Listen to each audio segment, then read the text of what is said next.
नमस्कार दोस्तों, कैसे हैं आप सभी। कल हमने हुमायूं के बारे में पढ़ा। जैसा कि मैंने कहा था कि भी एक दिन राजस्थान का एक विषय ले लेंगे और एक दिन अपने इतिहास और एक दिन कला संस्कृति का। तो आज अपने बात करते हैं एक ऐसे व्यक्तित्व के बारे में जिनके बारे में राजस्थान में बहुत सारे प्रश्न पूछे जाते हैं। महाराणा कुंभा। सर जी, महाराणा कुंभा ही क्यों पढ़ाने लाग रहे हो? कारण और सुन लो।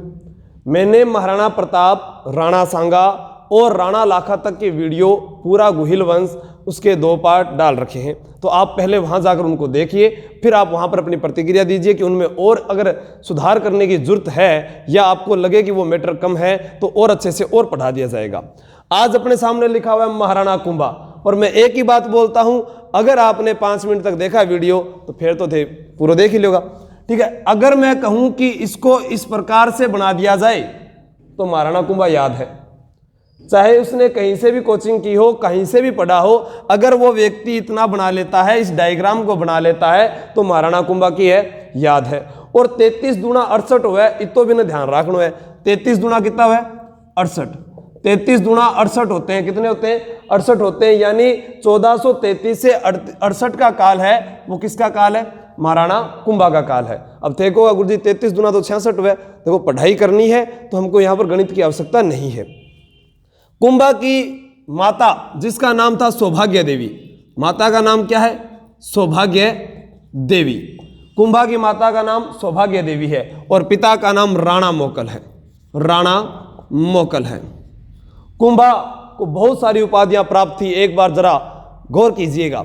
हाल गुरु, चाप गुरु, परम गुरु, अशोपति, गणपति, दान गुरु, शैल गुरु, अभिनव भट्टाचार्य, राणा रासो, नाटक राजकर्ता, राय रायण, तोडरमल, नंद नंदीश्वर, महाराजा धीराज, हिंदू सुल्तान, ये सारी की सारी उपाधियां किसको प्राप्त थी? कुंभा को प्राप्त थी। तो अपने इन्हीं के बारे में अध्ययन करेंगे। और ध्यान रखना, इस 1433 के अगर मैं 2 टुकड़े करता हूं तो इधर आता है 143 और इधर आता है 368। संविधान संशोधन का भाग 20 आर्टिकल 368 के अंदर दिया हुआ है, जो दक्षिण अफ्रीका से प्रक्रिया ली गई है। और 143 के अंदर परामर्शदात्री की शक्तियां हैं, वो भी आपको यहां से याद हो जाएगी। फिर अपने को इसको याद कैसे करना है? गुरु जी आपको सिर्फ ये बोलना है 143 और इसको बोलते जाओगे अपने आप कुंभा याद होता जाएगा। कितने भागों में पढ़ना है? 4 भागों में। तो कुंभा ने सबसे पहले 143 किसको बोला था? कुंभल देवी को। किसको बोला था भाई? कुंभल देवी को। किसको बोला था? कुंभल देवी को बोला था। ठीक है, कुंभल देवी को बोला था। पानी है क्या? कुंभल देवी को बोला था। तो इस चीज को आप ध्यान रखना। और फिर उसके बाद में क्या होता है?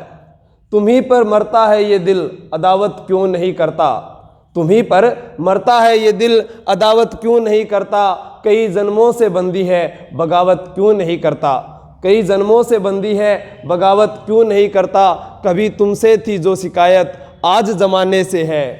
कभी तुमसे थी जो शिकायत, आज जमाने से है। मेरी तारीफ तो करता है, मोहब्बत क्यों नहीं करता? तो यहाँ कुंभा और कुंभल देवी की बात कर रहा हूं मैं।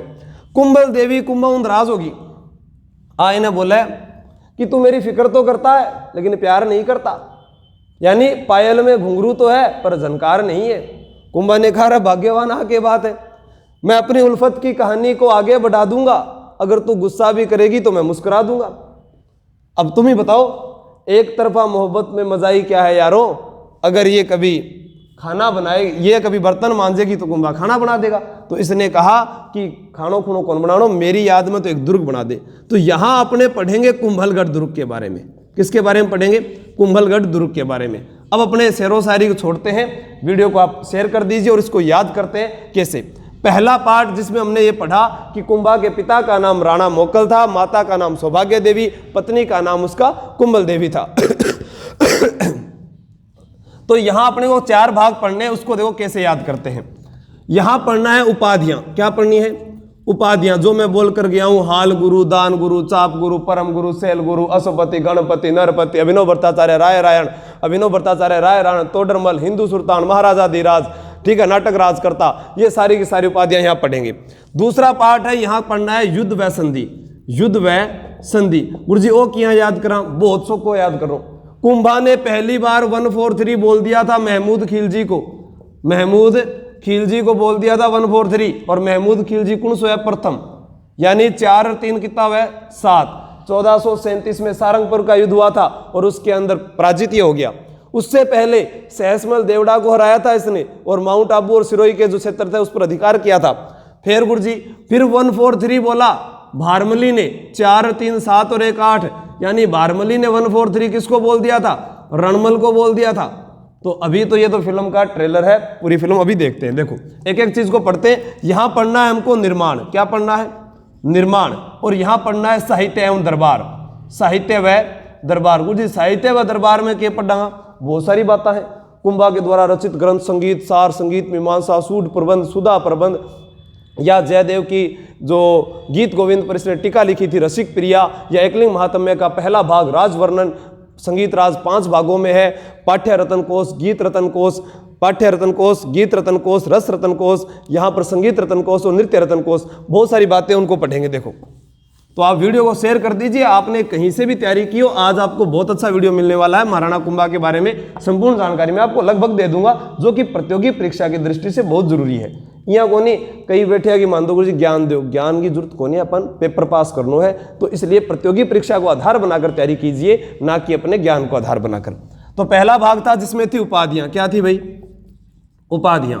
तो उपाधियां लिखते हैं, देखो दान गुरु, हाल गुरु,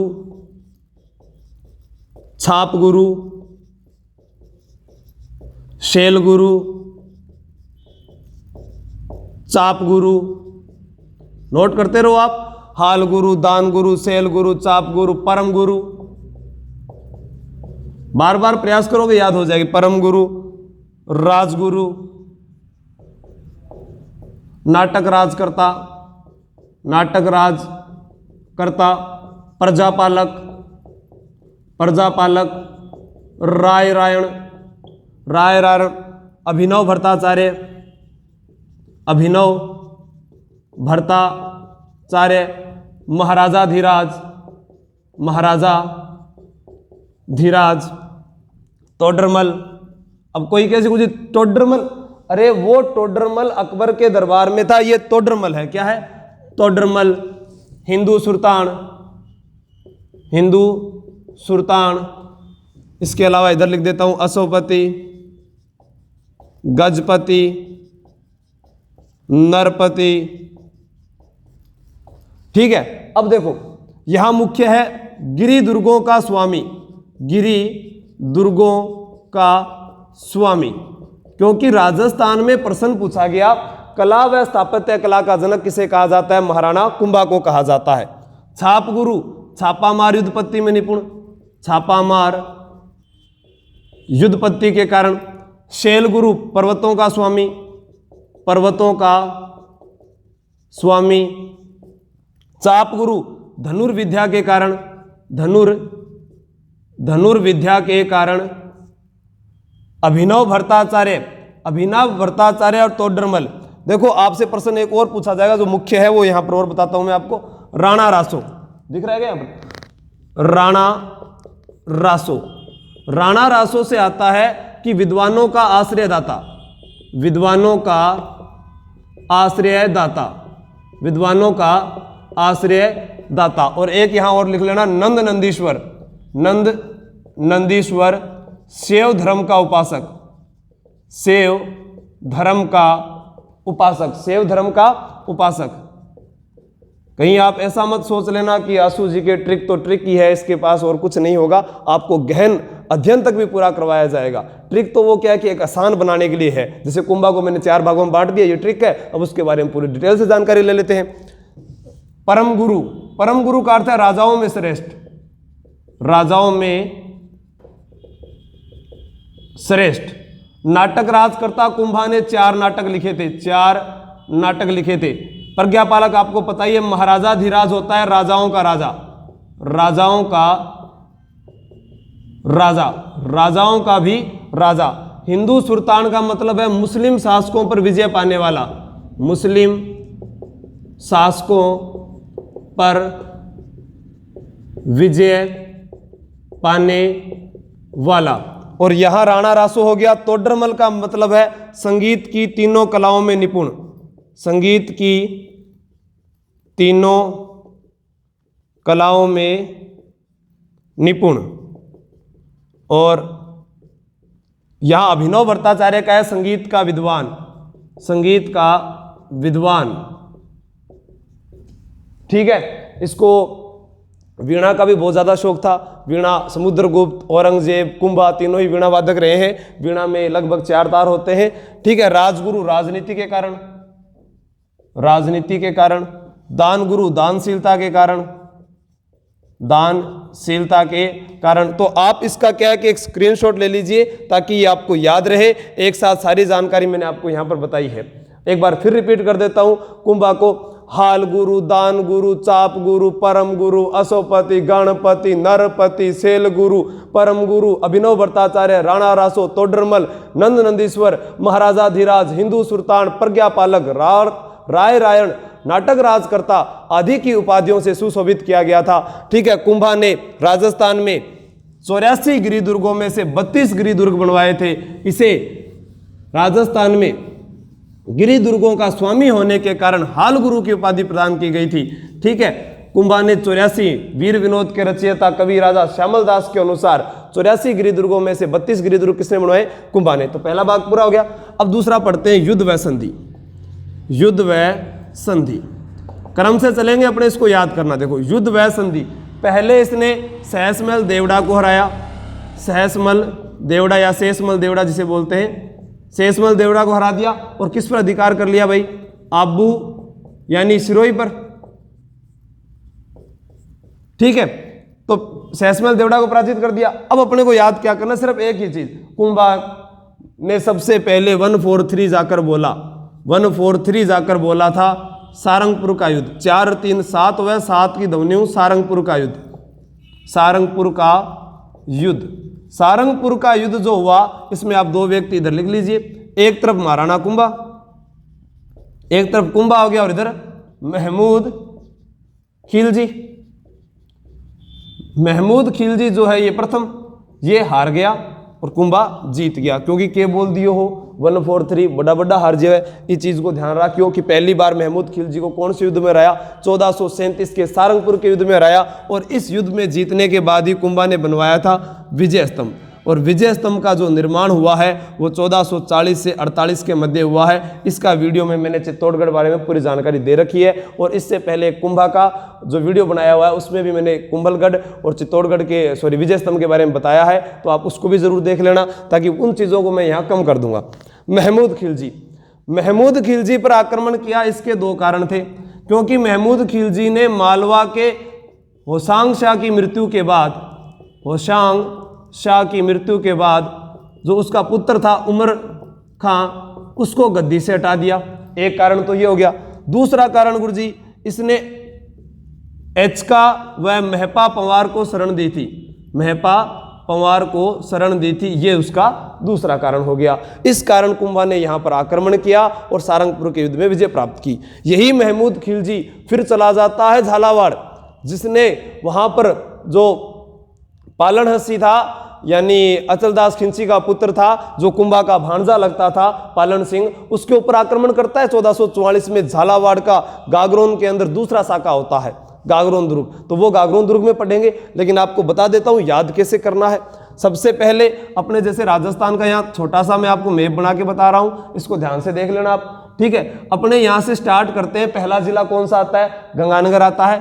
गंगानगर आता है तो गंगानगर के बाद में इसको किस क्रम से याद करते हैं? देखिए, गंगानगर, बीकानेर, जैसलमेर, बाड़मेर, जालोर, सिरोही, उदयपुर, डूंगरपुर, बांसवाड़ा, प्रतापगढ़, चित्तौड़गढ़, भीलवाड़ा, कोटा, झालावाड़, 12 सवाई माधोपुर, करौली, धौलपुर, अलवर, भरतपुर, जयपुर, सीकर, झुंझुनू, चूरू और हनुमानगढ़। ये अपने बाहर जिले याद करते हैं। तो जब झालावाड़ को पढ़ेंगे उधर से क्रम से, तो झालावाड़ 14 नंबर पर आएगा। कितने नंबर पर आएगा? यहाँ 14 नंबर पर आएगा। तो 1423 में गागरोन दुर्ग का पहला शाखा और 1444 में गागरोन दुर्ग का दूसरा शाखा। 6ठे नंबर पर आता है सिरोही। 6ठे नंबर पर क्या आता है? सिरोही। तो 6ठे नंबर पर क्या है कि 6ठे चरण में एकीकरण के उसको शामिल किया गया था। किसको?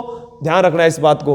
तो यहां अपने बात कर रहे हैं 1437 में सारंगपुर का युद्ध हुआ था। इस युद्ध में कौन जीत गया भाई? कुंभा जीत गया। अब उसके बाद में क्या होता है? 1438 की बात करते हैं। ये दूसरा कॉलम चल रहा है अपना, इसमें याद करना कि 1 4 3, यानी यहां भारमली ने किसको 143 बोला? भारमली चली गई रणवल के पास। किसके पास चली गई? रणमल के पास, और रणमल को नशा कराकर जहर दे दिया था भारमली ने, और रणमल की हत्या हुई थी चित्तौड़ दुर्ग में। कहाँ हुई थी?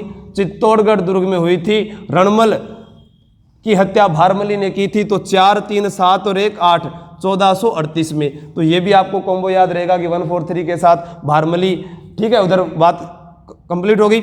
अब भारमली जो है ये हंसाबाई की दासी थी। किसकी दासी थी?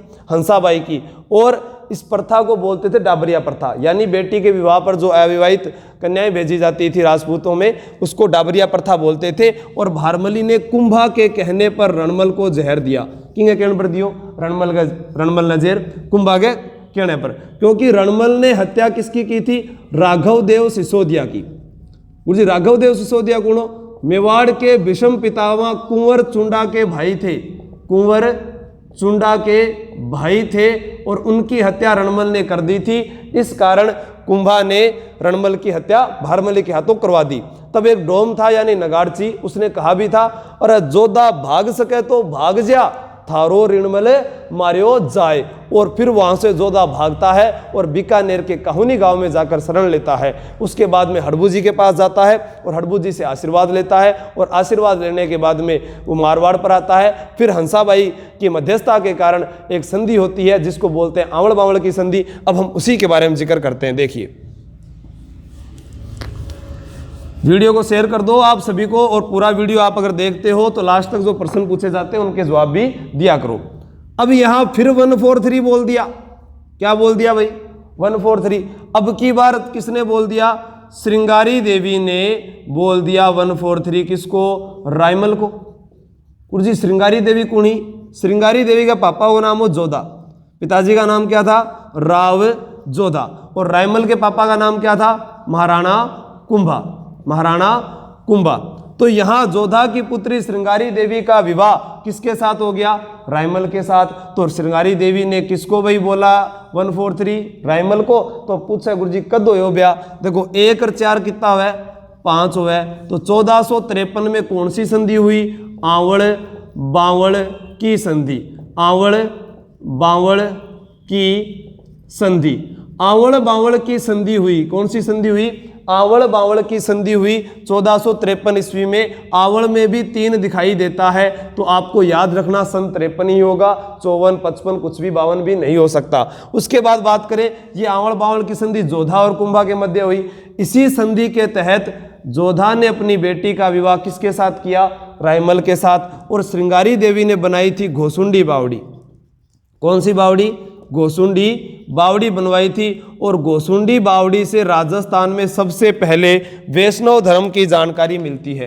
किस धर्म की जानकारी मिलती है? वैष्णव धर्म की जानकारी किस बावड़ी से मिलती है? घोसुंडी बावड़ी से मिलती है वैष्णव धर्म की जानकारी। तो इस चीज को आप ध्यान में रखना। अब प्रश्न आता है, आवड़ बावड़ की संधि को गुरुजी बीच को कारण के हो? बीच का जो मुख्य बिंदु था वो था सोजत। क्या था? सोजत पाली। इस संधि में शर्त के रखी गई कि जहां जहां आपको खेजड़ी के वृक्ष मिले जिस क्षेत्र में, वो तो है मारवाड़, और जहां आम के वृक्ष मिले वो की है मेवाड़। ठीक है, तो ये इसका एक समझौता किया गया। और आवड़ बावड़ की संधि का जो मुख्य केंद्र बिंदु रखा गया वो सोजत पाली था। और सोजत की तो सजने वाली मेहंदी प्रसिद्ध है, तो फालना के फैलने वाले छाते प्रसिद्ध है। ठीक है, इस चीज को भी आप ध्यान में रख लेना। कुंभा के एक पुत्री थी रमाबाई, उसको वागेश्वरी की उपाधि प्रदान थी। उस रमाबाई का विवाह मंडलिक से हुआ और बाद में वो वहाँ से आ जाती है उसको तंग करने के कारण। तो इस रायमल के द्वारा ही उसको जावर का परगना दिया गया था, जहाँ रमाबाई अंतिम समय बिताती है। उसको वागेश्वरी की उपाधि प्रदान थी। वागेश्वरी का मतलब होता है सरस्वती। तो अब यहाँ बात करते हैं आगे की। अब एक होती है चंपानेर की संधि। क्या होती है? चंपानेर की संधि। चंपानेर की जो संधि हुई, चंपानेर की जो संधि हुई, इसमें देखो च से 4, पै से 5, 4 5 के बाद में क्या हुआ है? 6, और यहाँ 1 तो आना ही आना है। तो 1456 में कौन सी संधि हुई? चंपानेर की। कौन कौन करी? महमूद खिलजी। Mahmud Khilji plus Qutubuddin, plus Qutubuddin. कुतुबुद्दीन और महमूद खिलजी के मध्य ये संधि होती है किसके खिलाफ? कुंभा के खिलाफ। किसके खिलाफ होती है? कुंभा के खिलाफ होती है, और कुंभा इस संधि को भी असफल कर देता है। ये दोनों मिल जाए भाईला और संधि कर रहा है कुंभा के खिलाफ, कुंभा ने भी क्या कर दे? असफल कर दिया। कुंभा इसको असफल कर देता है, और इसी के अगले ही वर्ष 1457 यानी 1457 में होता है बदनौर का युद्ध। किसका युद्ध होता है? बदनौर का युद्ध होता है। बदनौर भीलवाड़ा में पड़ता है, बदनौर भीलवाड़ा में पड़ता है, और यहाँ बदनौर भीलवाड़ा के युद्ध में इनको पराजित करता है, और इनको पराजित करने के बाद में यहाँ बदनौर में एक मंदिर बनवाता है, कुशाल माता का मंदिर। किसका मंदिर भाई? कुशाल माता का मंदिर बनवाता है। किसका मंदिर बनवाता है? कुशाल माता का मंदिर बनवाता है। बदनौर भीलवाड़ा के अंदर पराजित करता है, महमूद खिलजी और कुतुबुद्दीन ऐबक को पराजित करता है। तो इस चीज को ध्यान रखना। चंपानेर में 4 है, पै है 6, 4 5 6। चंपानेर की संधि महमूद खिलजी और कुतुबुद्दीन के मध्य होती है, ठीक है, और कुंभा के खिलाफ करते हैं, कुंभा उनको पराजित कर देता है। उसके बाद में बात करते हैं आगे की। एक बात और है कि एक जगह थी जिसका नाम था नागौर। ये नागौर है। नागौर में शासक कर रहा था एक व्यक्ति फिरोज खां। क्या नाम हो? फिरोज खां। क्या नाम था भाई? फिरोज खां नाम था। फिरोज खां मर गयो। इनका 2 छोरा, एक को नाम हो शमस खां, शमस खां, और एक को नाम हो मुजाहिद खां, मुजाहिद खां। अब ये मुजाहिद खां छोटा पुत्र था। क्या था? छोटा पुत्र। मुजाहिद खां कह रहे हो कि नागौर पर शमस खान अधिकार छीन लियो और अण मुजाहिद का अनुशासन शुरू कर दियो। शमस खां गयो, भाग्यो भाग्यो कुंभागन, यानी कुंभा ने किसकी सहायता की? शमस खां की। और नागौर दुर्ग पर जब वो चढ़ाई कर देता है तो यहाँ पर शमस खां को ये मिल जाता है परगना, लेकिन यहाँ शमस खां को मिल गया, और कुंभा उसको ये कहकर आता है कि मुझे इस दुर्ग का एक अंश गिरा देना ताकि मैं समझ जाऊंगा। लेकिन ये शमस खां क्या करता है? कुंभा तो वैसे मेवाड़ पहुंचता है और वो उसको और भी सुदृढ़ बना देता है। कुंभा को पता चलता है, कुंभा दोबारा इस पर आक्रमण करता है और यहाँ से गायों को छुड़वाता है और चारागाह में बदल देता है, और सारी मस्जिदें यहाँ पर कुंभा तुड़वा देता है। सारी मस्जिद कुंभा यहाँ पर तुड़वा देता है। तो बाद में शमस खां भाग कर चला जाता है उधर ही कुतुबुद्दीन और उनके पास में। इस चीज़ को आप ध्यान रखना कि किसका साथ दिया था? उत्तराधिकार का यहाँ युद्ध चल रहा था जो, उसमें शमस खां का साथ दिया था। तो युद्ध व संधि हमने पढ़ी, सारंगपुर युद्ध के बाद में विजय स्तंभ बनाया। अब हम निर्माण की बात करें तो विजय स्तंभ का निर्माण, कुंभलगढ़ दुर्ग का निर्माण, कुशाल माता के मंदिर का निर्माण, कुंभश्याम मंदिर जो है वो एक श्रृंगार चौरी है। या एक अपने बात करें कि कुंभा के समय पाली के सेठ धरनक शाह ने, नोट करते रहे, पाली के सेठ धरनक शाह ने शिल्पी देपाक की देखरेख में मथाई नदी के किनारे रणकपुर के जैन मंदिरों का निर्माण करवाया। कौन से मंदिरों का? रणकपुर के जैन मंदिरों का। रणकपुर के जैन मंदिर है जो 1444 खंभों के मंदिर है, वनों के मंदिर कहा जाता है, स्तंभों का मंदिर कहा जाता है। ये पाली के जो मेले मंदिर महोत्सव वाला वीडियो है उसको आप देख लेना। उससे पहले अपने बात कर लेते हैं यहाँ दरबार व साहित्य की। चौथा भाग पढ़ते हैं, क्योंकि चित्तौड़गढ़ में कुंभलगढ़ और उनके बारे में पढ़ा चुका हूं, तो अपने समय वेस्ट ना करें और दरबार व साहित्य के बारे में पढ़ें। देखो पहले कुंभा के बारे में पढ़ते हैं। कुंभा खुद विद्वान था और विद्वानों का आश्रयदाता था, तो कुंभा ने ग्रंथ लिखा था संगीत सार। कौन सा लिखा? संगीत सार। संगीत रत्नाकर, संगीत रत्नाकर पर टीका, टीका लिखी। और संगीत रत्नाकर किंगो सारंग धरगो, सारंग धर का। सुधा प्रबंध, सूड प्रबंध, कामराज रतिसार, कामराज रतिसार। संगीत मीमांसा, संगीत मीमांसा। जयदेव की गीत गोविंद पर टीका, गीत गोविंद पर टीका।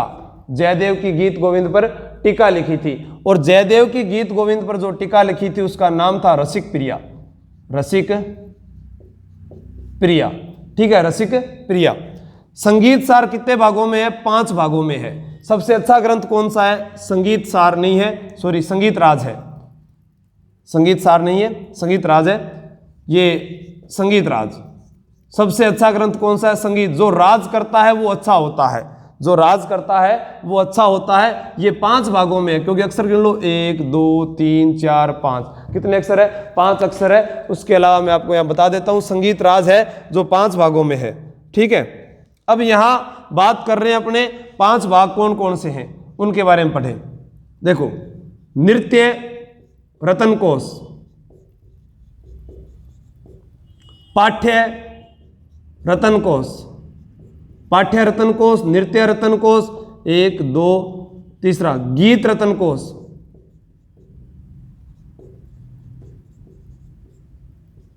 रस रतन कोश,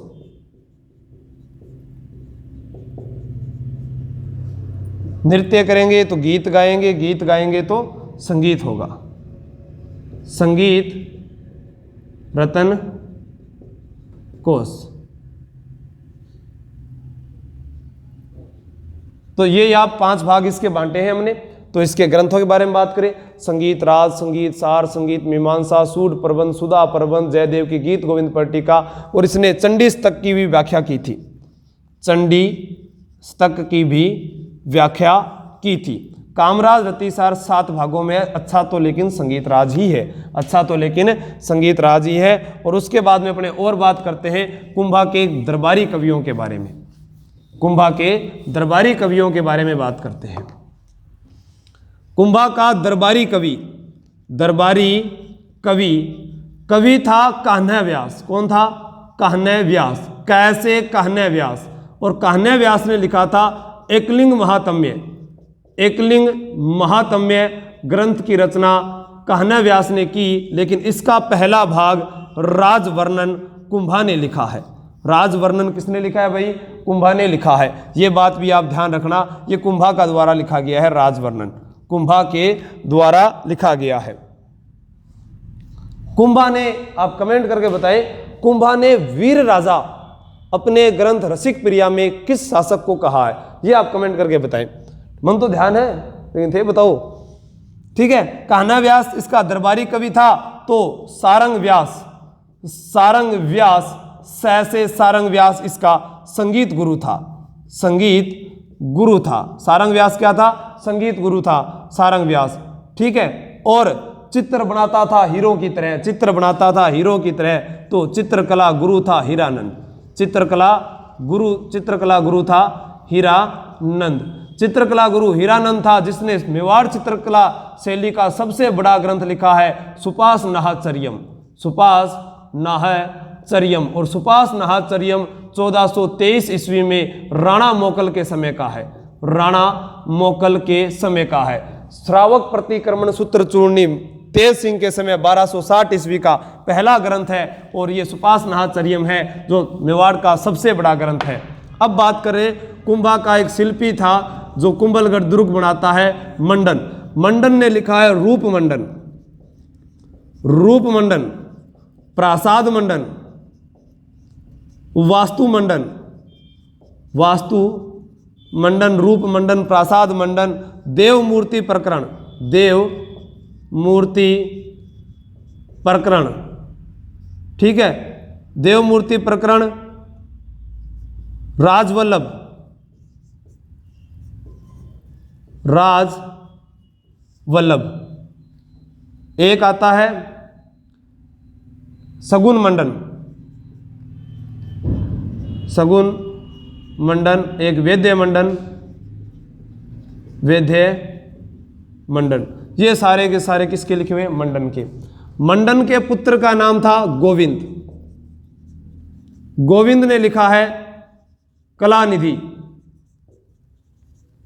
द्वार दीपिका, द्वार दीपिका, और उद्धार धोरिणी, उद्धार धोरिणी। अब देखो, अब थाना बोर लगन लग जाओ, क्योंकि ये तो ग्रंथ है, ये तो याद करना पड़ेगा, हम कोई ट्रिक वगैरह को नहीं हुए। बाकी कला एवं साहित्य जो पढ़ेंगे अलग से, उसमें मैं आपको ट्रिक से ही बताऊंगा। मंडन का ये तो पुत्र था गोविंद। मंडन का भाई था नाथा, भाई था नाथा, और नाथा ने लिखा था वास्तु मंजरी। क्या लिखा था? वास्तु मंजरी नामक ग्रंथ लिखा था। कुंभा के दरबार में और कौन कौन? भुवन कीर्ति, भुवन कीर्ति, सुंदर सूरी, सोमसूरी, भुवन कीर्ति, सुंदर सूरी, सोमसूरी, तिल्ला भट्ट, तिल्ला भट्ट, ये विद्वान उसके दरबार में रहते थे। एक जैसे कलानिधि ग्रंथ है, उसमें मंदिरों के शिखर की वर्णन हुआ है। एक सार समुच्चय ग्रंथ है, सार समुच्चय, उसमें आयुर्वेद की जानकारी मिलती है। तो ये तो थे ग्रंथ यानी दरबार। और कुंभा की पुत्री वो जो रमाबाई है, वो संगीत की विदुषी महिला थी, उसे वागेश्वरी की उपाधि प्रदान थी, ये हमने पढ़ लिया। कुंभा का एक पुत्र था जिसका नाम था उदा, और उदा जिसको कहते हैं उदयकरण।